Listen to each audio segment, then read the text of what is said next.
L-ewwel intervent bis-servizz tal-in vitro fertilization jew aħjar l-IVF mistenni jibda jingħata għall-aħħar ta' din is-sena. Diġà nfetaħ il-proċess ta' tendering biex jinxtraw il-makkinarji neċessarji li ser jintużaw biex il-pazjenti li jirrikorru għall-IVF issirilhom l-investigazzjoni meħtieġa.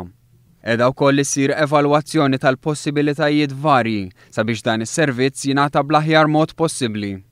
F'risposta għal domanda parlamentari, il-Ministru tas-Saħħa Godfrey Farrugia spjega li l-Ministeru tas-Saħħa qed ifassal id-dokumenti neċessarji għall-ippjanar ta' dan is-servizz.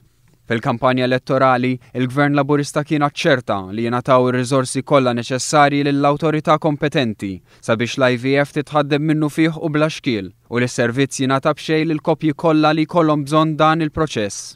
Għal dan il-għan il-Gvern waqqaf awtorità għal protezzjoni tal-embrjuni ġdida biex jiġi evitat kull konflitt ta' interessi u biex jitfasslu gwidi u parametri sabiex jiġi żgurat li l-proċedura tal-IVF topera mingħajr xkiel. Dan kollu juri l-impenn tal-Gvern Laburista sabiex jitwettaq dak li ġimwiet fil-manifest elettorali. Fil-proċess tal-IVF, numru ta' bajt jittieħdu mill-ġuf tal-mara, jiġu fertilizzati fil-laboratorju u jerġgħu jitpoġġew lura fil-ġuf.